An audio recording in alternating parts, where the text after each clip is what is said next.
자, 오늘 성경의 신비들 이제 두 번째 시간은 하나님과 아버지와 그리스도의 신비에 관해서 한번 우리가 공부하는 시간을 갖겠습니다. 자, 지난주에는 우리가 서론 또 이렇게 개요를 살펴봤어요.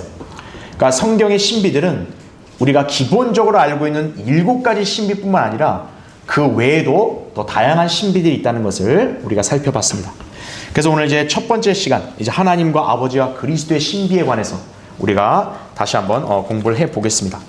자, 여러분 골로새서 거기 2장, 자 2절과 3절을 보겠습니다.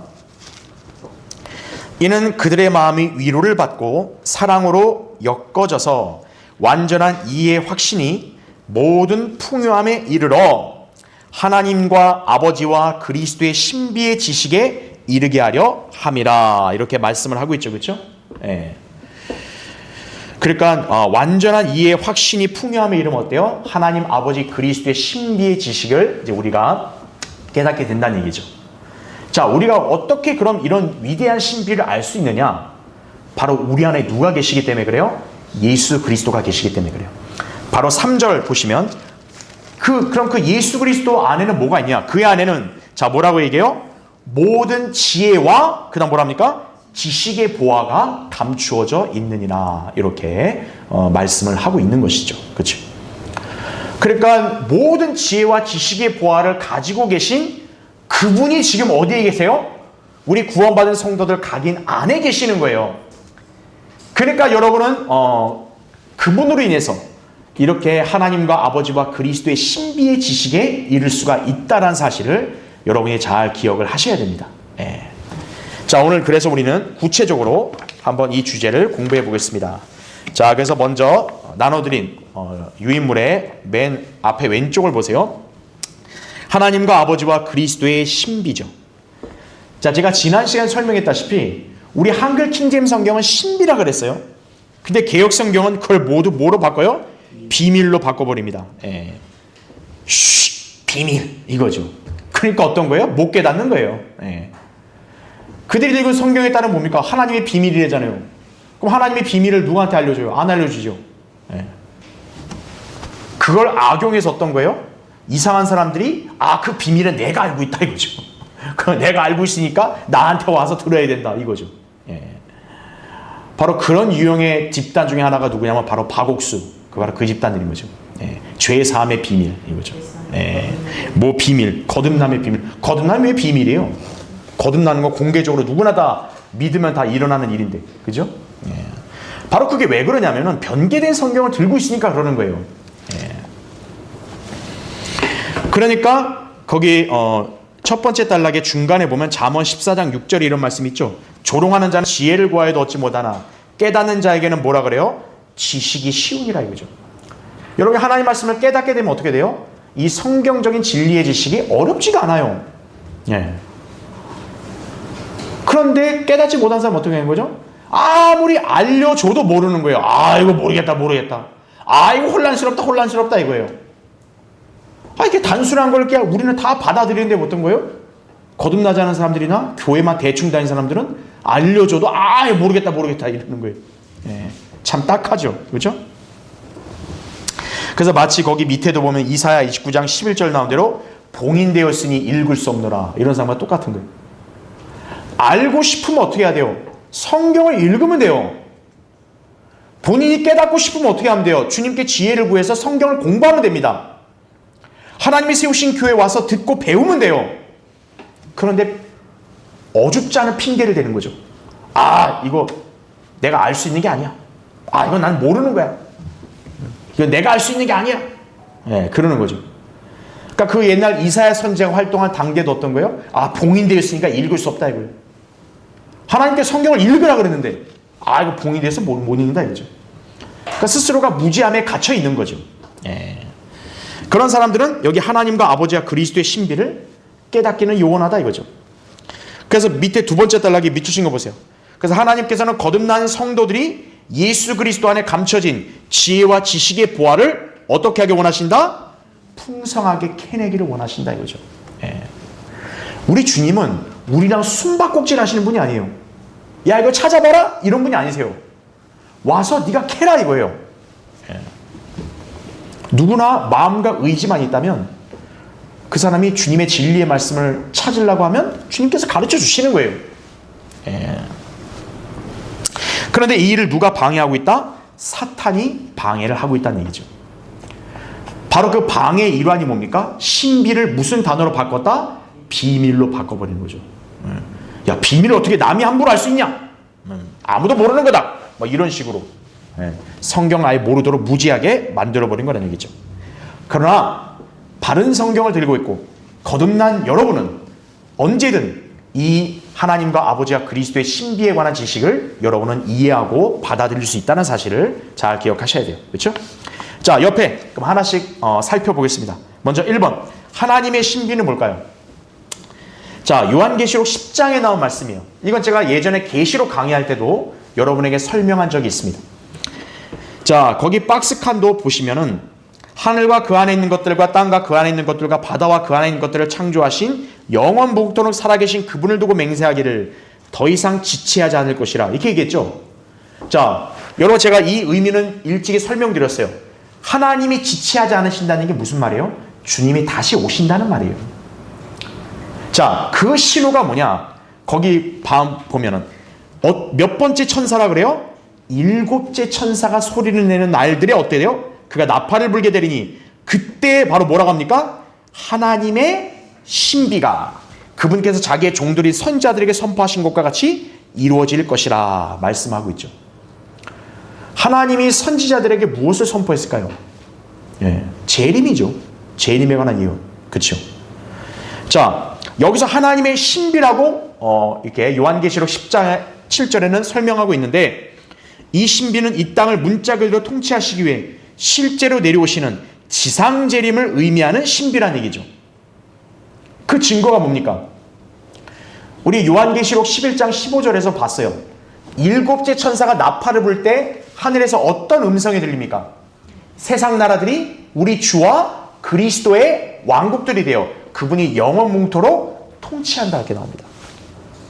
그러니까 여기 10장에 하나님의 신비도 언제 선포된 것 같이 이루어져요? 7째 천사가 소리를 낼 때. 바로 그게 7째 천사의 나팔 소리와 연관된 신비라 보시면 되는 거죠. 그래서 7째 천사가 나팔을 불 때 이 하나님의 신비가 성취가 되는데 바로 그 나팔이 울려 퍼진 날 하늘에서는 이렇게 음성이 들리는 거죠. 바로 계시록 11장 15절에 세상 나라들이 주와 그리스도의 왕국이 되어 영원 뭉토록 통치하신다.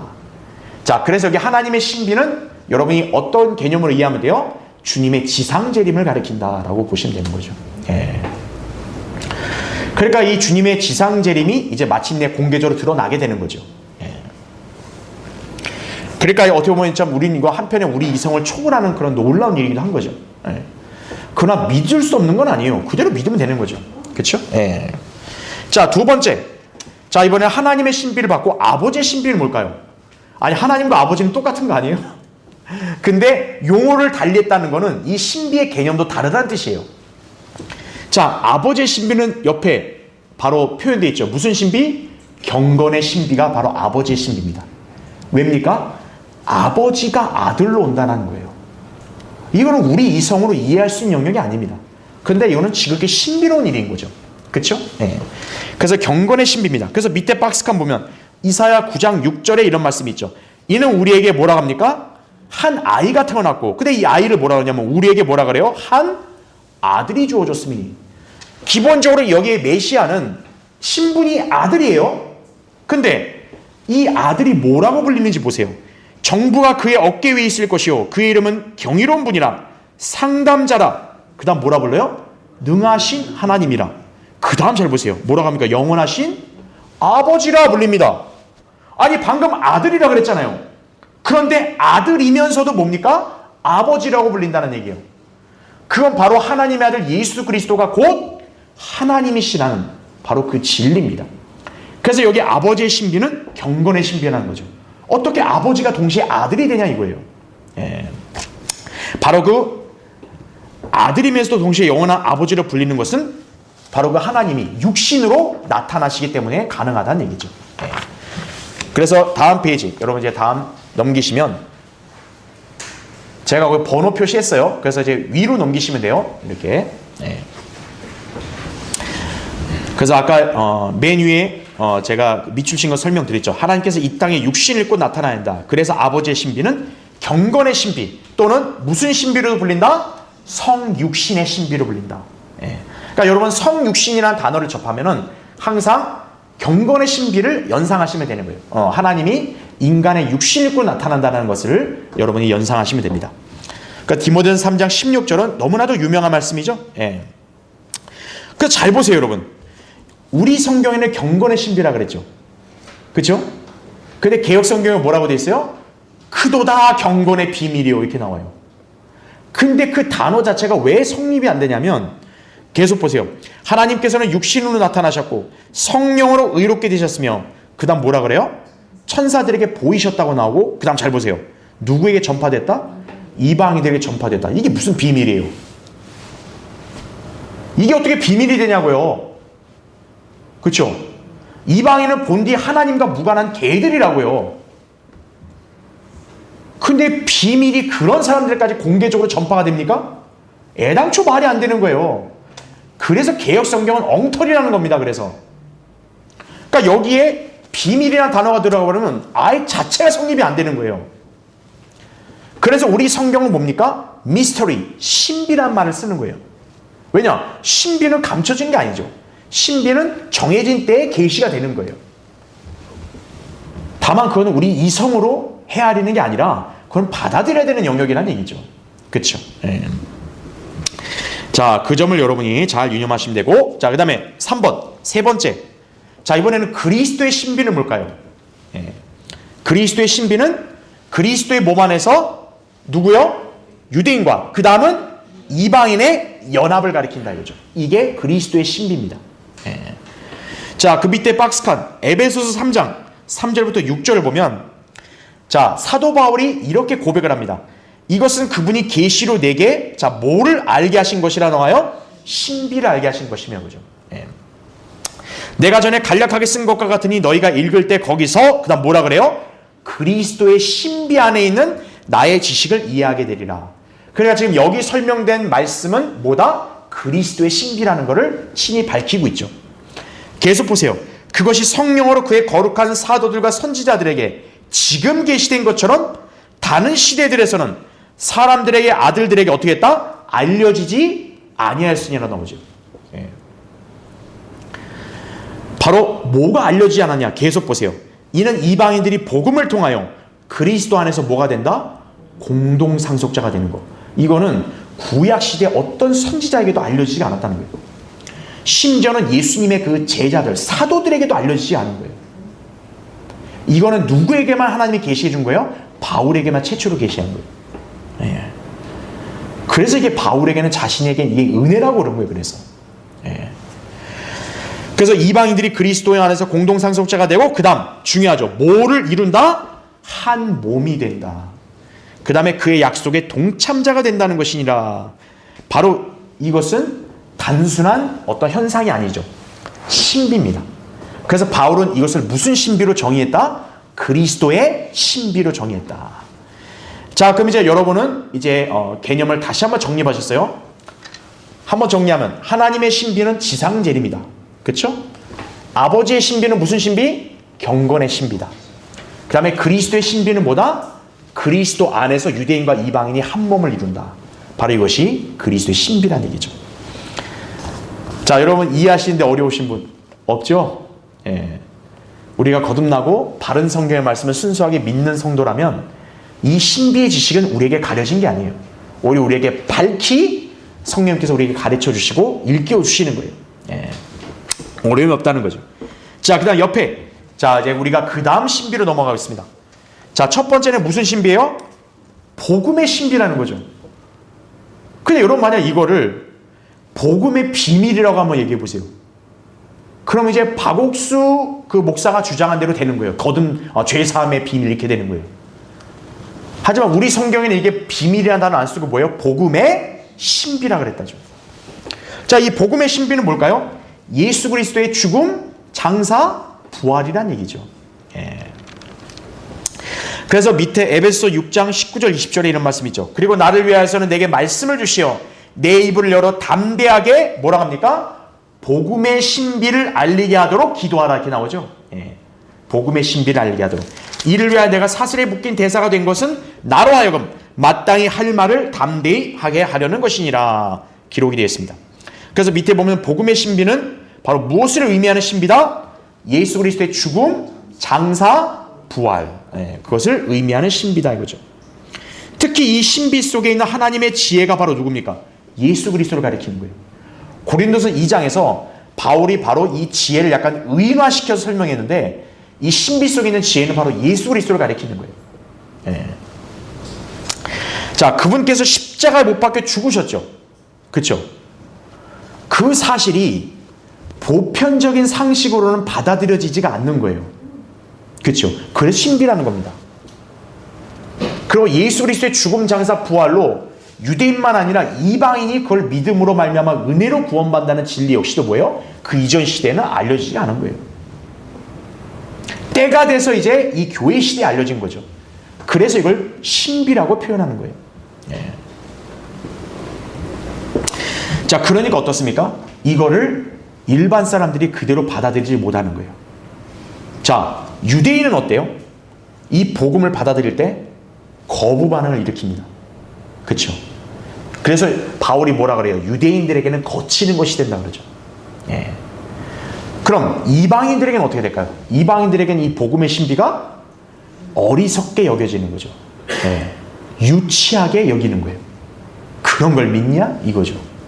예.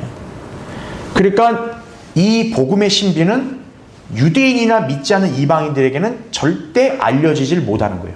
왜? 그들이 믿진 않으니까. 하지만 그것이 우리에게는 뭡니까? 우리에게는 그게 하나님의 능력이 되는 거죠. 그렇죠? 네. 자, 하나님께서는 하나님의 어리석음이 사람들보다 더 지혜롭고 하나님의 연약함이 사람들보다 더 강하다고 분명히 말씀을 하시죠. 그렇죠? 네. 그러니까 하나님께서는 복음 전파 어리석음으로 믿는 자들을 구원하시길 기뻐하시는데 문제는 뭐다? 유대인들에게는 굉장히 거치는 게 되는 거예요. 아우, 그냥 듣기 싫다. 불쾌하다 이거죠. 네. 그게 말이 되냐? 우리야말로 하나님의 백성인데 이게 유대인들의 그런 관점이에요. 반면에 이방인들, 헬라인들에게는 뭡니까? 웃기는 소리다 이렇게 되는 거죠. 아, 뭐 저런 소리를 하고 있냐? 이렇게 비웃는 거죠. 예. 하지만 그들이 그럼 지혜로운 건가? 아니라는 거죠. 그들은 어리석은 자들이고 이 복음의 신비를 받아들인 우리야말로 현명한 사람들이다. 이것이 성경의 평가라는 걸 아셔야 돼요. 예. 자, 그럼 이제 두 번째, 믿음의 신비입니다. 여러분, 믿음의 신비는 옆에 정의되어 있죠. 뭡니까? 말씀을 믿는 믿음 그 자체가 신비예요. 그 제가 일전에 여러분이 설명드렸죠. 여러분이 바른 성경에 있는 말씀을 믿을 수 있는 것도 은혜요 특권이에요. 예, 아무나 그걸 믿는 게 아닙니다. 예. 자, 이 믿음의 신비는 누구에게 요구가 되느냐면 집사들에게 요구가 되는 거예요. 그러니까 디모데전 3장 8절 9절에 나오면 순수한 양심 안에 있는 뭐가 가진 사람이라 그래요? 믿음의 신비를 가진 사람이 한다 이거죠. 예. 오늘날 이 요건에 적합한 집사들이 얼마나 있을까요? 일반 교회들에. 예. 죄송하고 안타까운 얘기지만 없어요. 예. 그러니까 너도 나도 그냥 알아서 집사 직분을 그냥 남발하기 때문에요. 예. 믿음의 신비를 가진 사람이 없어요. 예. 그냥 감투로 여기니까요. 그렇죠? 예. 자, 맨 밑에 보면 믿음의 신비는 하나님 말씀을 모두 믿을 수 있고 또 믿고 있는 그 자체를 의미하는 신비란 얘기죠. 그러니까 세상에 볼 때는 어때죠? 하나님 말씀을 믿을 수 있다는 것 자체가 신비롭게 보이는 거예요. 그렇죠? 예. 자기들이 이성으로 헤아려지지 않는 거죠. 예. 야, 나는 도저히 이거 이해가 안 되고 도저히 난 받아들이지 못하겠는데 어떻게 저 사람은 그냥 그저 단순하게 받아들이냐 이거죠. 예. 그래서 그걸 믿음의 신비라고 얘기를 한 것이. 예. 여러분이 하나님의 말씀을 있는 그대로 믿습니까? 그럼 여러분 안에는 하나님께서 그 믿음의 신비를 주신 거예요. 예. 그걸 기억하셔야 합니다. 자, 이제 다음 페이지 넘어오셨죠? 자, 그 다음으로 살펴볼 신비는 만물이 회복되는 신비입니다. 예. 자, 거기 밑에 에베소 1장 9절 10절에 이렇게 나와 있습니다. 그의 기쁘심을 따라 자기 안에서 계획하신 바 그의 뜻의 신비를 우리에게 알게 하셨으니, 여기 보면 신비란 말을 우리에게 알겠다 그랬죠. 그렇죠? 그럼 이 신비가 뭔지가 나와요. 이는 언제요? 때가 찬 경륜이란 말을 잘 표현해 주세요. 때가 찬 경륜 안에서 하늘에 있는 것들이나 땅에 있는 것들이나 자신 안에 있는 것들까지도 만물을 자 누구 안에서 모은다? 그리스도 안에서 하나로 함께 모으려는 것이니라. 이게 만물이 회복되는 신비예요. 예. 바로 이제 경륜이 때가 차게 되면 어떻게 된 거예요? 이 온 우주 만물이 그리스도 안에서 다 하나로 뭉쳐지는 거예요. 예. 이거는 엄청난 신비죠. 예. 자, 밑에 설명을 볼게요. 이 신비는 때가 찬 경륜 안에서 만물을 그리스도 안에서 하나로 함께 모으는 신비를 의미한다 이거죠. 자, 여기서 때가 찬 경륜은 어떤 때다? 영원히 시작되는 때입니다. 영원히 시작되는 때. 그래서 이거를 뭐라고 붙여요? 만물이 회복되는 때라고 붙이게 된다는 얘기죠. 자, 우리 한번 찾아보죠. 사도행전 3장 한번 보세요. 여러분 거기 사도행전 거기 3장 19절부터 볼게요. 그러므로 너희는 회개하고 돌이키라 이렇게 말씀하죠. 여러분 여기 너희가 당연히 누구겠어요? 이스라엘 사람들을 가리키는 거예요. 이방인이나 교회를 가리키는 게 아니고요. 그러니까 이 사도행전 앞부분은 구원 교리를 다루는 말씀들이 아니에요. 그런데 이 사도행전 앞에 2장 38절을 갖다 구원 교리로 가르치는 집단들이 꽤 많다 이거죠. 예. 세례 받으면 성령의 선물 받는다. 그걸 얘기하는 거예요. 근데 지금 베드로가 설교하고 있는 이 상황, 이 시점은 지금 오로지 누구를 상대하고 있는 거예요? 이스라엘 집을 상대하고 있는 겁니다. 그래서 여기는 우리 오늘날 우리가 구원받는 복음의 내용이 나오지가 않아요. 그러니까 여기서는 지금 베드로가 강조하는 게 뭐냐면 니네 회개하고 예수님의 십자가에서 피를 믿어라 이 말을 안 한다고요. 오히려 오직 뭐라고만 얘기합니까? 너희는 회개하고 그냥 돌이키라 이거예요. 그러면 어떻게 된다? 주의 임재하심으로부터 그럼 뭐라고 합니까? 새롭게 되는 때가 올 때 너희 죄들이 어떻게 된다? 지워지리라 이거죠. 우리가 죄가 사함받으려면 어떻게 해야 돼요? 우리는 그리스도의 피를 의지해야 돼요. 여기는 그리스도의 피가 나와요 안 나와요? 안 나온다고요. 그러니까 이거는 지금 신약시대 구원교리가 아니에요. 그러면 자 여기 이스라엘 백성에게 회개하고 돌이키면 주의 임재하심으로부터 어떤 때라 그래요? 새롭게 되는 때라는 거죠. 이게 바로 언제예요? 재림 때입니다. 예. 바로 예수 그리스도가 재림하기 전에는 아직 만물이 회복이 안 되는 거예요. 왜냐하면 아담의 실패로 인해서 어떻게 돼요? 지금 땅과 만물이 저주 아래 있단 말이에요. 그러니까 예수 그리스도가 다시 오시게 되면 어떻게 되는 거예요? 그 아담이 실패한 것을 회복을 하기 때문에 만물이 새롭게 되는 때라는 거죠. 바로 그게 재림과 천년왕국이 되는 거예요. 그러면 이제 어떻게 된다? 너희 죄들이 어떻게 된다? 지워지리라. 바로 이스라엘 회복을 가리키는 거라고 이게. 예. 그러니까 이스라엘 백성이 당대에 회개하고 예수님을 메시아로 맞아 들었다면 어떻게 된 거예요? 이 말씀이 그 당대에 성취가 될 수 있었던 거예요. 그래서 하나님께서는 베드로가 이 설교를 하게 한 거예요. 그래서 예. 주의 임재하심으로부터 새롭게 된 때. 그러니까 주님이 다시 오시게 된다 이거죠. 주님이 이제 내려오시게 되면 새롭게 되는 때가 온다는 거죠. 바로 그게 재림이에요. 자, 재림이 되면 이스라엘 죄들은 지워진다. 회복되는 거죠. 그 다음에 20절 보세요. 또 하나님께서 전에 너에게 전파된 자 누구를 보낸다? 예수 그리스도를 보내신다. 그래서 재림이라는 거예요. 예. 바로 그 예수 그리스도를 너에게 보내시기 때문에 그게 주의 임재하심으로부터 새롭게 되는 때라는 거죠. 예. 그러면서 21절 보세요. 이제 우리가 지금 봐야 될 신비와 연관된 말씀이에요. 하늘은 만물이 어떻게 될 때까지? 회복될 때까지. 그분을 어떻게 된다? 마땅히 받아들여야 하나니 이는 하나님께서 세상이 시작된 이래로 이 일에 관하여 그의 모든 거룩한 선자들의 입을 통하여 말씀하신 바니라 이렇게 말씀하고 있는 거죠. 그렇죠? 예. 그래서 이제 예수 그리스도의 재림과 더불어 뭐가 시작됩니까?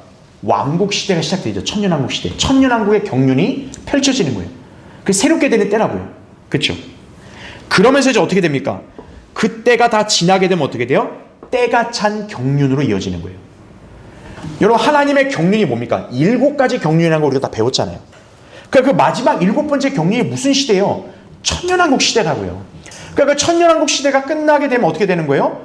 하나님의 이 경륜, 인류를 향한 그 경륜은 이제 끝나게 되는데 거기서 그냥 종료되는 게 아니라 영원으로 어떻게 되는 거예요? 이어지는 거예요. 그래서 때가 찬 경륜이라는 말을 쓰는 거예요. 그래서 예. 때가 참 경륜으로 이어지는 거죠.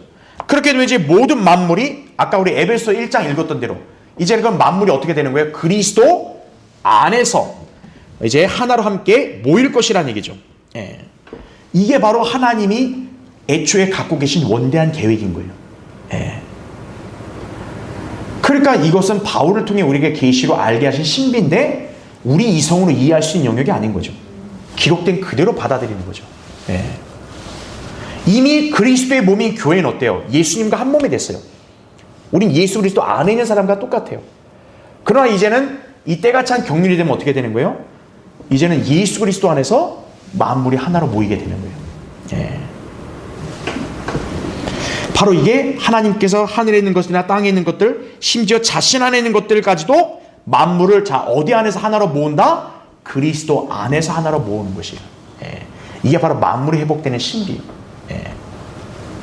그래서 그분을 받아들여야 한다는 말씀이 바로 이거예요. 그래야 회복이 되는 거예요. 예. 그럼 아직은 그분을 안 받아들인다고요. 이제 그분이 다시 오시면 받아들이게 된다는 얘기죠. 그렇죠? 그렇게 이제 모실 때 만물은 이제 누구에게 복종을 해요? 하나님께 복종을 하게 되는 거예요. 예. 그럼 하나님께서는 만물 안에서 이제 모든 것이 되실 거란 얘기죠. 그렇죠? 예. 그래서 밑에 보면 고린도서 15장 28절에 이런 말씀이 기록됐어요. 만물이 그분께 복종할 때에 그때 누구도 복종한대요? 아들 자신도 만물을 자기에게 복종케 하신 그분께 어떻게 한다? 복종하시리니 이는 하나님께서 만물 안에서 모든 것이 되시려 하심이라 말씀하는 거죠. 자, 그러니까 여러분 순서를 아시겠죠? 이제 때가 참 경륜이 되면 어떻게 된 거예요? 만물을 그리스도 안에서 하나로 모아요. 그러면 이제 그 그리스도이신 예수님은 어떻게 하는 거예요? 아들이시잖아요. 그 아들이 어떻게 하는 거예요? 아버지께 이제 영원생에 한번 복종하는 거예요. 그러면 이제 어떻게 되는 거예요? 아버지 하나님 아래에서 하나가 되는 거죠. 예. 그래서 하나님께서 이제 만물 안에 모든 것이 마침내 되시는 거예요. 지금 만물은 하나님 뜻에 복종하지는 않습니다. 그렇죠? 그러나 예수 그리스도가 다시 오시고 회복을 하면 어떻게 돼요? 이제 경륜이 다 차면 예수 그리스도 안으로 만물이 모이게 돼요.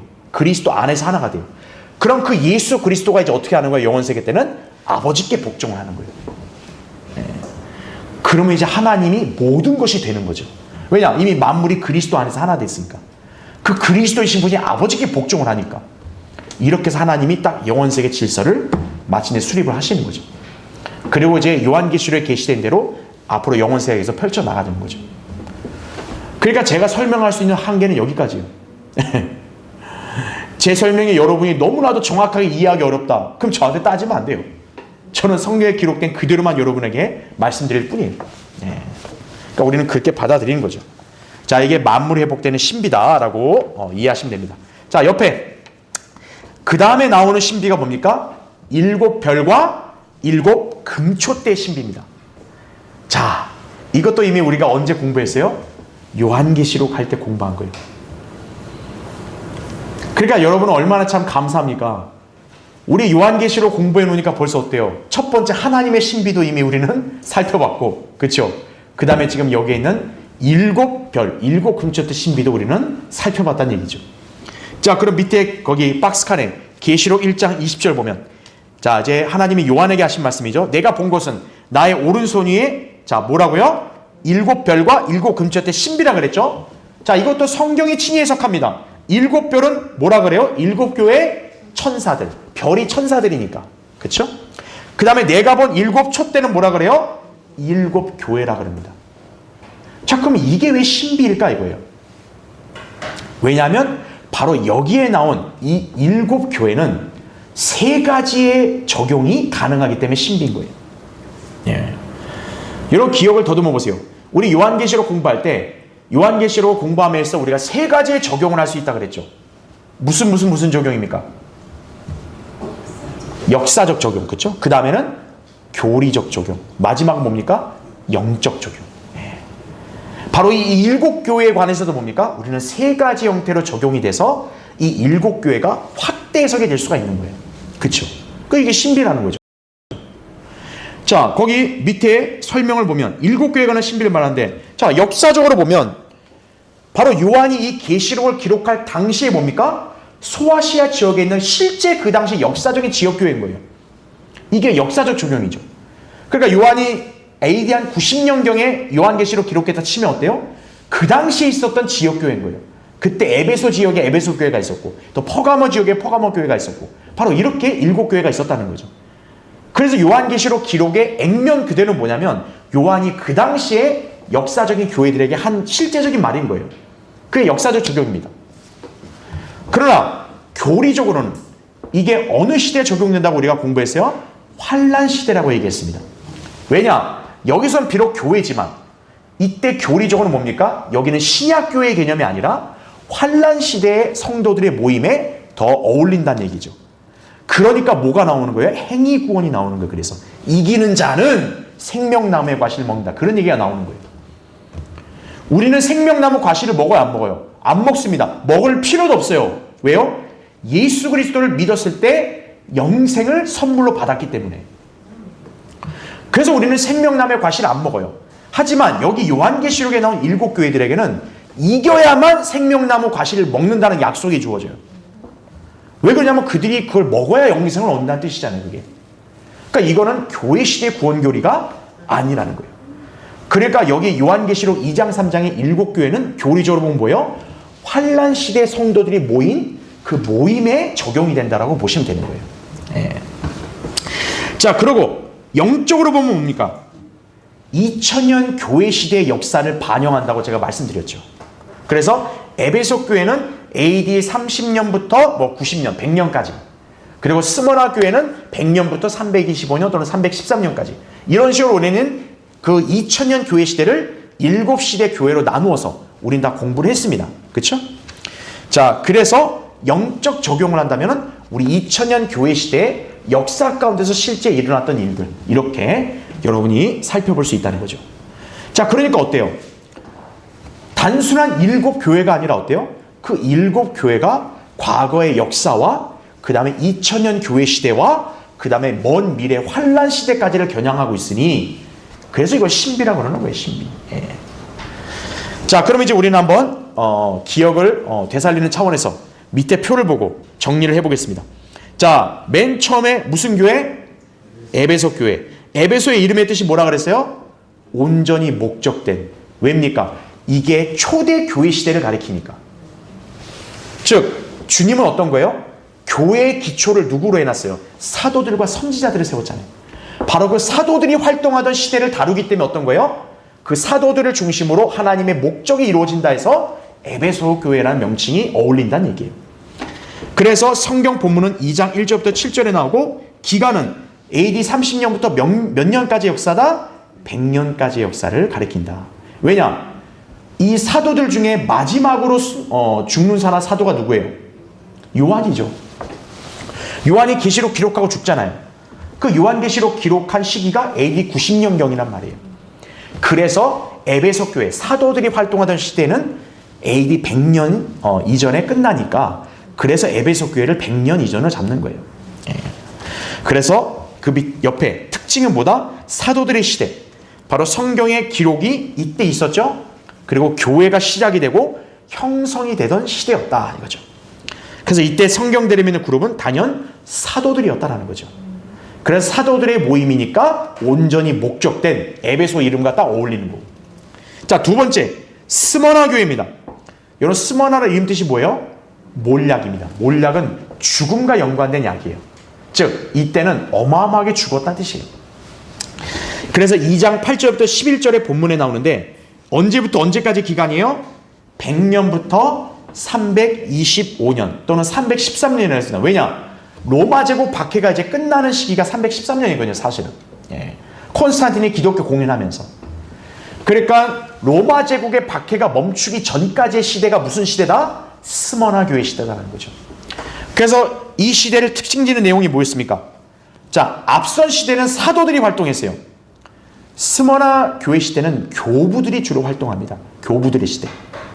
근데 웃긴 건 뭐냐면 교부라는 말은 성경적인 용어가 아니에요. 사실. 왜 그런지 아세요? 교부 뜻이 뭘까요? 교회 아버지란 뜻이에요. 근데 예수님은 땅에 있는 사람을 아버지라 부르지 말라 그랬다고요. 그러니까 벌써 이 스머나 교회 시대, 이 교회 시대 역사를 보면은 성경적 진리에 해박하지 않다는 걸 알 수 있는 거죠. 그래서 교부들의 시대입니다.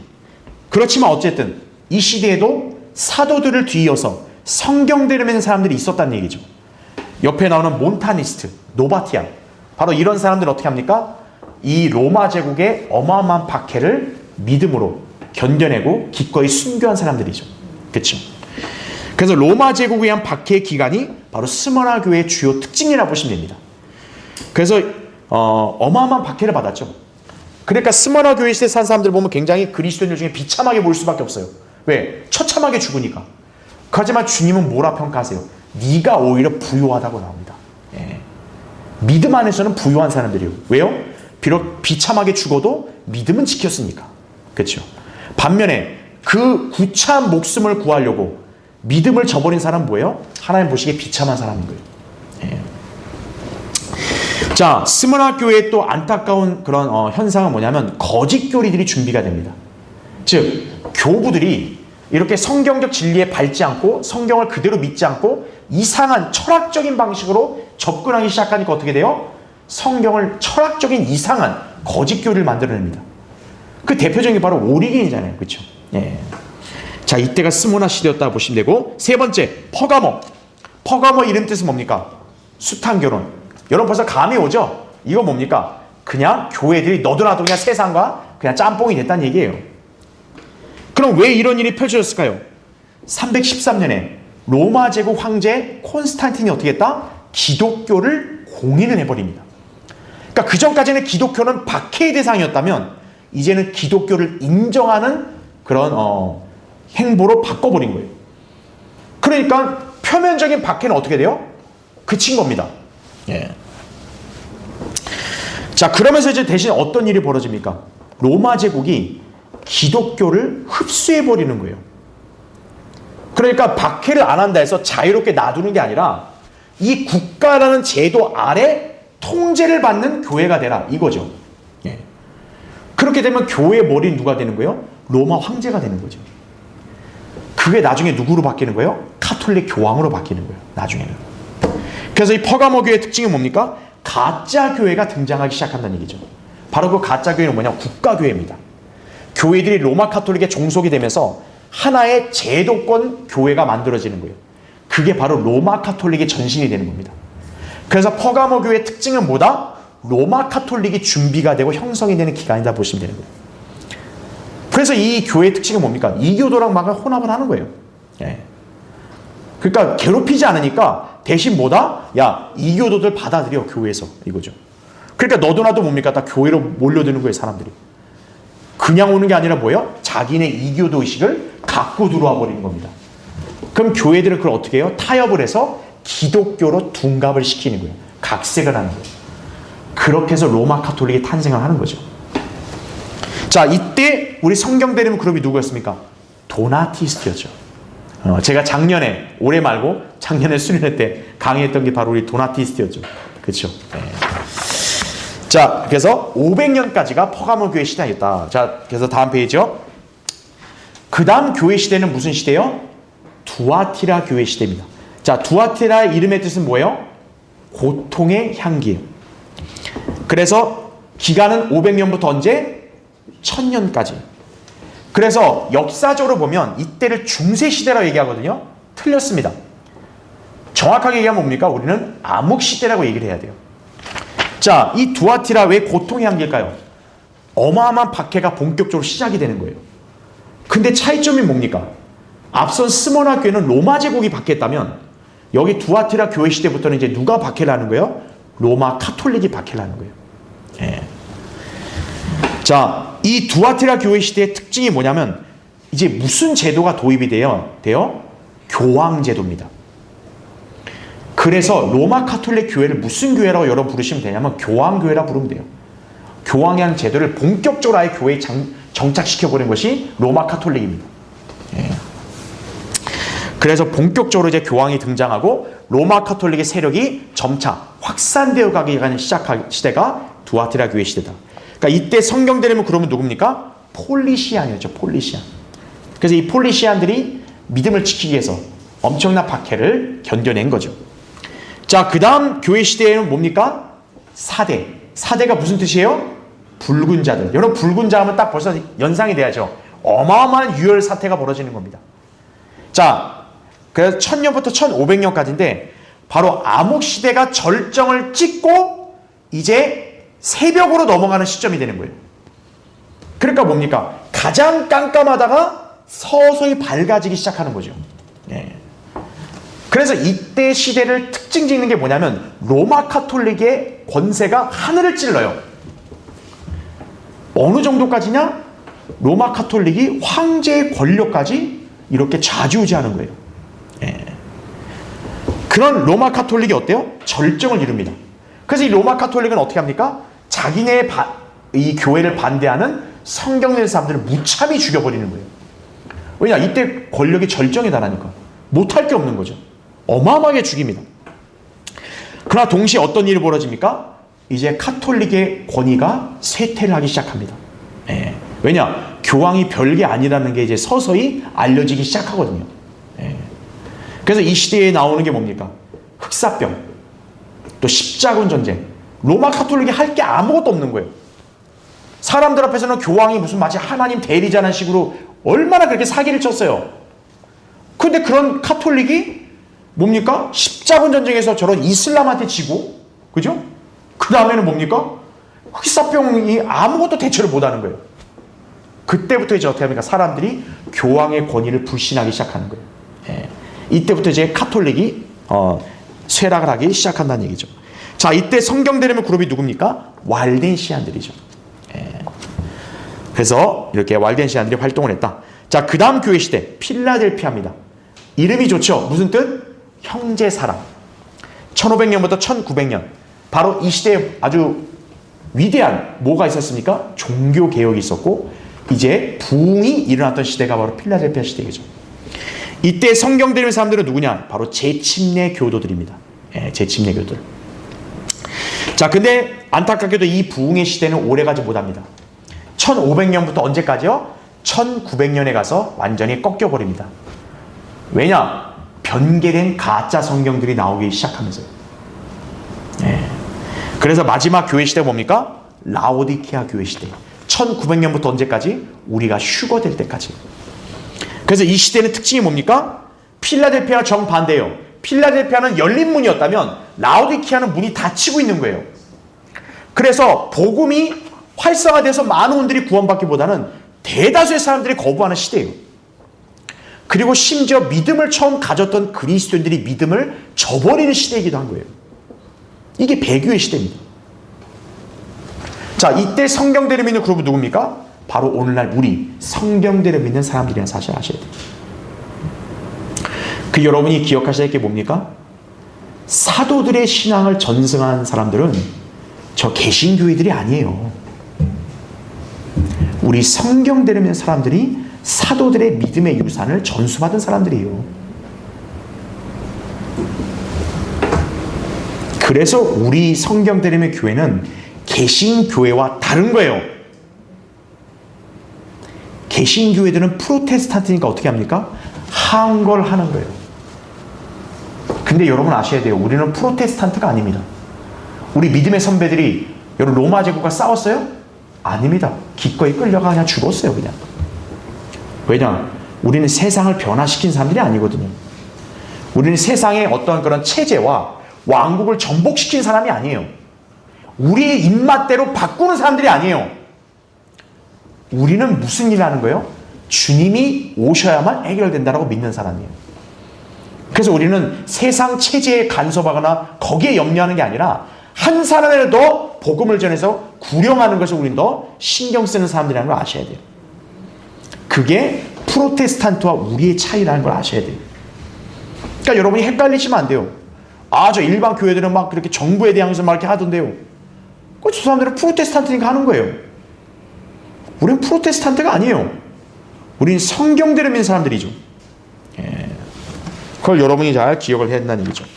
자, 그래서 밑에 도표를 보면, 자, 교회 시대에 관해서 예수님은 두 가지의 비유를 들었어요.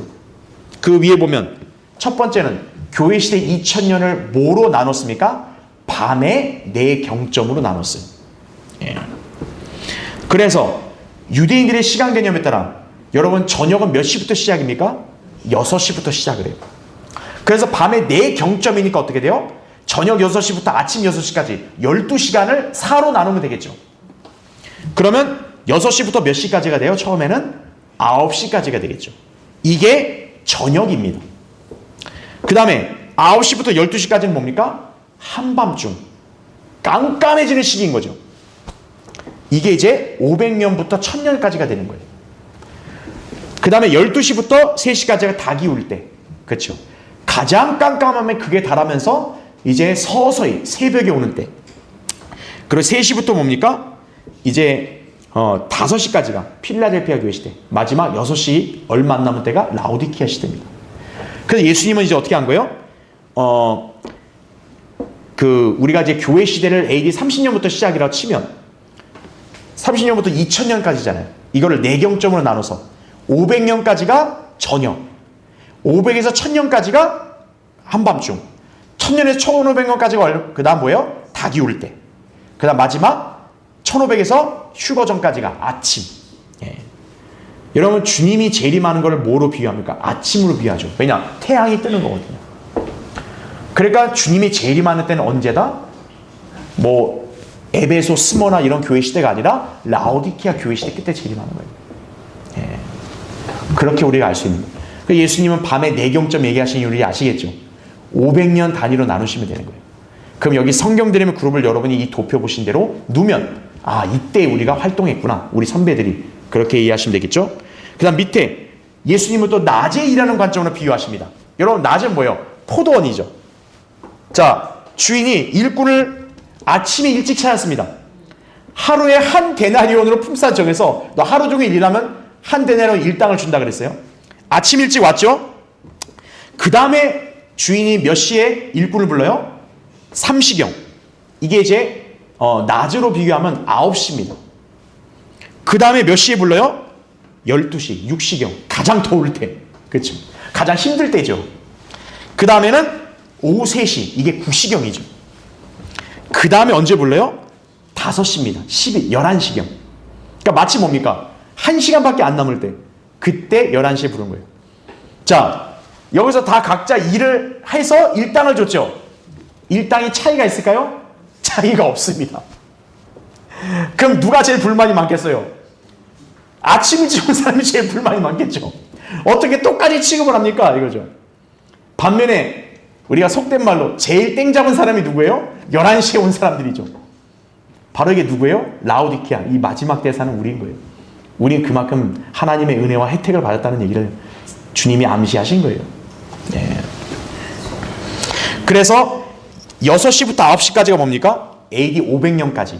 바로 사도들과 그 다음에 교부들이 활동하던 스머나 교회 시대.